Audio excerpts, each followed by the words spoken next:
हे guys welcome. इस video में हम देखेंगे कि कैसे एक्सट्रैक्ट कर सकते हैं डायनेमिक क्वेरी पैरम्स जो यूआरएल पे हमें डेटा मिल रही है /product/334 जो भी है। यहाँ पे कुछ भी आ सकता है, जैसे कि मैं जो भी करूँ अभी तो नो पेज फाउंड या पेज नॉट फाउंड ही आएगा। मैं कुछ भी एंटर करूँगा, ये डायनेमिक डेटा है, ठीक है। इसके बिहाफ पे हमें यहाँ पे डिटेल्स दिखानी है। तो एक चीज़ तो कन्फर्म है कि जो हमारा यूआरएल है आप देख सकते हैं /product, राइट। तो कुछ ऐसा है /product, यहाँ पे 334 है, राइट।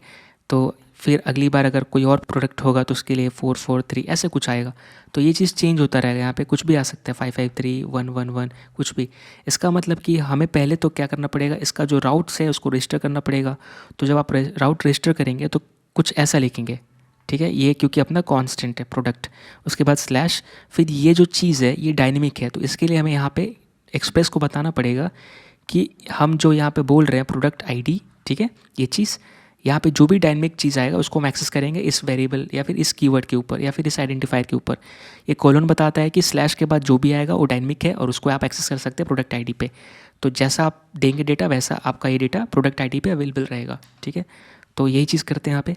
फिर चलिए इस राउट को रजिस्टर कर लेते हैं। इसके लिए हमें जाना पड़ेगा अपने राउट्स फोल्डर के अंदर, और हमारा राउट्स फोल्डर यहाँ पे है। और इसके अंदर हम जाएंगे, बेसिकली किसका पार्ट है, हम जो भी कर रहे हैं हमारा शॉप का पार्ट है। तो शॉप के अंदर जाएंगे तो यहाँ पे हम इस लाइन को कॉपी करेंगे, लाइन नंबर 11 को, ठीक है, क्योंकि ये इससे मिलता जुलता है अपना, और स्पेस दे देते हैं, एक लाइन ब्रेक। यहाँ पे क्या लिखेंगे, पहले तो इस कंट्रोलर को हटा देते हैं क्योंकि ये कंट्रोलर हमारा इससे रिलेटेड नहीं है, ओके। और यहाँ पे हम प्रोडक्ट आईडी, ठीक है, ऐसे लिख देते हैं। अब बेसिकली आप प्रोडक्ट आईडी लिखे चाहे आईडी लिखे, बात वही। और यहाँ पे एक चीज़ ध्यान देना है कि ये चीज़ सेम रहना चाहिए। अगर आप प्रोडक्ट लिस्ट डॉट EJS में जाएंगे तो आप यहाँ पे देख सकते हैं कि जो प्रोडक्ट है यहाँ पे S चाहिए अपने को, क्योंकि एग्जैक्ट हमने यहाँ पे क्या लिख रहे हैं, प्रोडक्ट्स लिख रहे हैं, राइट। तो ये चीज़ सेम रहनी चाहिए। तो अब जो भी /product/ जो भी डायनेमिक वैल्यू आएगा, राइट, उसके लिए अपना एक कोड रन कर जाएगा।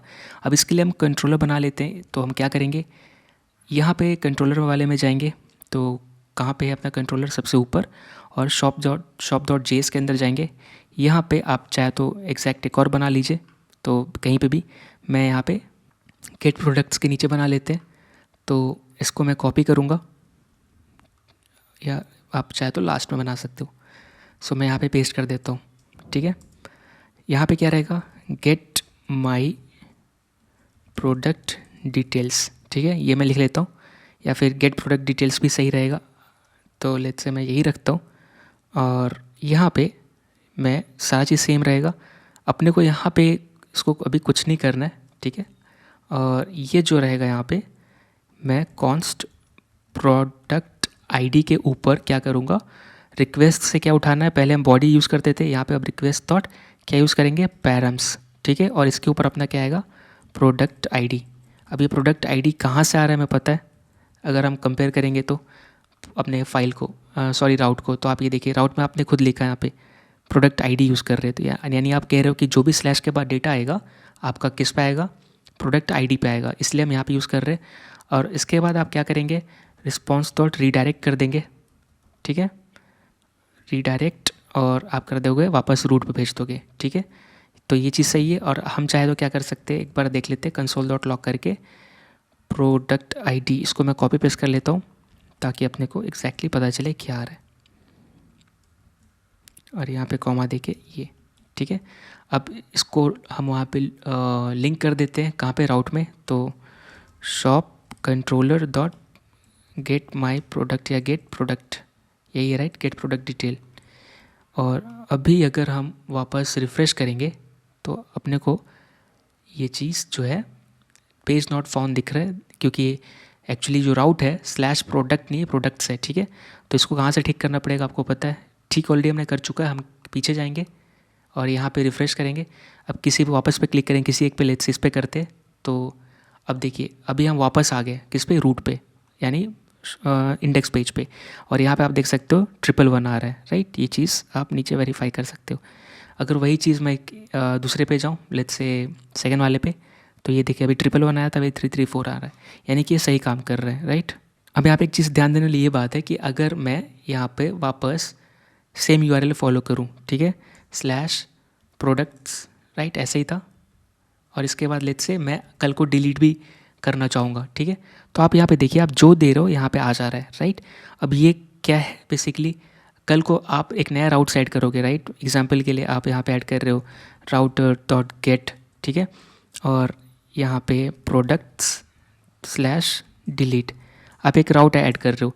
इस केस में क्या होगा, आप डिलीट भी मतलब बेसिकली आप जब क्लिक करोगे डिलीट करने के लिए, राइट, या फिर आप इस पर रिक्वेस्ट भेजोगे तो ये मैच कर जाएगा। क्यों? क्योंकि यहाँ पे कुछ भी आ सकता है, स्ट्रिंग नंबर कुछ भी, तो इवन इसका स्लैश डिलीट आएगा तो भी इसका मतलब क्या हुआ कि आप बोल रहे हो कि इसी को कवर करना है, इसी कंट्रोलर को फॉलो करना है। और अगर आपको ऐसा नहीं चाहते हो तो आप इसको ऊपर लिखना पड़ेगा। इससे क्या होगा बेसिकली कि अगर लेट्स से डिलीट आएगा तो डिलीट, अगर स्लैश डिलीट आएगा अभी तो डिलीट के लिए चला जाएगा, ठीक है, ये चीज़। और अगर डिलीट नहीं है, डिलीट के अलावा और भी कुछ भी चीज़ है तो फिर नीचे वाला राउट हैंडल कर लेगा। तो आपको ये ध्यान देना पड़ेगा, अगर आप डिलीट के लिए रजिस्टर कर रहे हैं तो उसको आपको ऊपर रखना पड़ेगा ताकि ऊपर से मैच करता हुआ है और डिलीट पे आके मैच कर जाए, फिर इसके आगे नीचे है, राइट।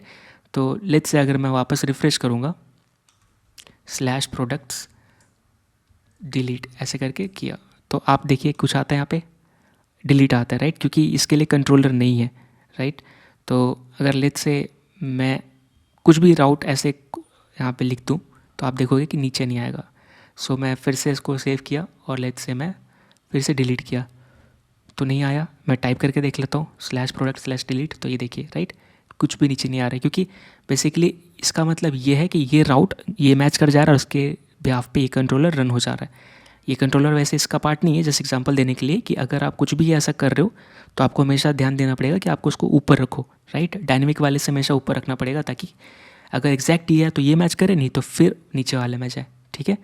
नहीं तो क्या होगा, स्लैश डिलीट भी आपका अगर इसको नीचे मूव करोगे तो क्या होगा, इसी में चेंज है। देखिए अगर मैं इसको नीचे मूव कर दिया, पहले ये डिलीट ऊपर था और अगर मैं सेम हिट करता हूँ तो ये देखिए अब डिलीट प्रिंट हो जाएगा यहाँ पे, राइट।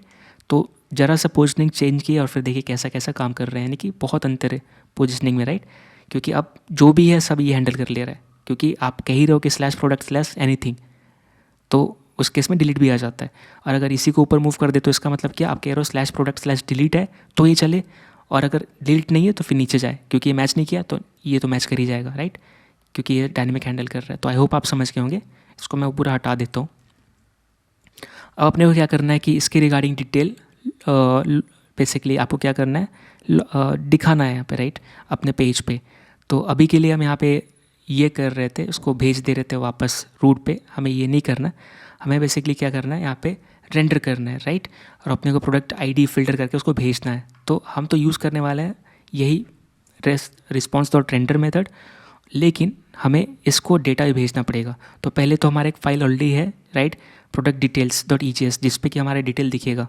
तो चलिए इसको रजिस्टर कर लेते हैं। तो मैं वापस जाऊंगा यहाँ पे, ठीक है, और यहाँ पे क्या करेंगे, स्लैश कौन सा व्यू दिखाना है, अगर ये कॉल होगा तो गेट प्रोडक्ट्स डिटेल में सेम यही, राइट। सॉरी किसके अंदर है हमारा, स्लैश नहीं देंगे, ऑलरेडी मान के चलेंगे कि हम व्यूज़ के अंदर है। तो आपको जाना है शॉप के अंदर, ठीक है, और फिर आपको प्रोडक्ट हाइफन डिटेल्स, राइट, ये दिखाना है। और इसके साथ अगर डेटा पास करना है तो भी करेंगे। तो लेट्स से मैं अभी के लिए कॉपी कर देता हूँ यहाँ पर, और यहाँ पे माई प्रोडक्ट डिटेल अभी के लिए हेडिंग ऐसे भेज रहे हैं, और पाथ हमारा क्या रहेगा, सेम रहेगा, ताकि एक्जैक्टली सेम चीज़ मैच कर जाए, राइट। तो अभी यहाँ पे अगर मैं वापस चेक करूँगा तो रिफ्रेश करके या माई प्रोडक्ट पे जाऊँ, डिटेल्स पे जाऊँ, लेट्स से डिटेल्स पे गया तो ये देखिए अभी मैं इसी पेज पे आ गया और आगे कहीं नहीं किया। ब्रेक हुआ क्या, नहीं ब्रेक हुआ, राइट। तो ये सही काम कर रहा है अभी के लिए। अब यहाँ पे आप पूछेंगे ब्लैंक क्यों आ रहा है, राइट, यहाँ पे ब्लैंक क्यों आ रहा है। इसका रीज़न ये है क्योंकि आप यहाँ पे कोई भी रेंडर नहीं कर रहे हो। एग्जांपल के लिए अभी मैं पेज टाइटल में मैंने क्या दिया, कुछ जो पास कर रहा मैं यूज़ ही नहीं कर रहा, इसीलिए। अब अभी के लिए लेट्स से मैं अगर सिंपल मतलब किसी से उठा के कार्ट EJS का ही उठा लेते, और अगर मैं प्रोडक्ट डिटेल में पेस्ट कर दूँ तो आपको यहाँ पे दिखने लगेगा रिफ्रेश, तो ये देखिए, राइट, हेडर भी आ गया, टाइटल भी आ गया। तो अपने को यहाँ पे डिटेल चाहिए, तो कैसा डिटेल चाहिए अपने को, कुछ ना कुछ वैसे ही चाहिए, प्रोडक्ट लिस्ट टाइप का चाहिए, ठीक है। तो अपने हमें ये तो चाहिए, तो बट लूप में नहीं होना चाहिए, राइट। तो हमें कुछ ऐसा करना है कि ये डिटेल हम वहाँ पे दिखा दें, लेकिन उसके लिए पहले हमें डेटा इसको भेजना पड़ेगा, तो ही तो आप दिखा पाओगे, है ना। तो पहले हमें किस पे काम करना है, राउट्स में कंट्रोलर में जाएंगे तो कंट्रोलर में, और अपने को यहाँ पे इसको डेटा भेजना है, राइट। इस जो आपको दिखाने का है, मतलब इस प्रोडक्ट आईडी को यूज़ करके एग्जिस्टिंग प्रोडक्ट जो है उसमें से फ़िल्टर करना है, यानी कि filter the data using the product ID and send that product to view, right. ये अपने को करना है। सो आई होप आपको ये समझ में आया होगा।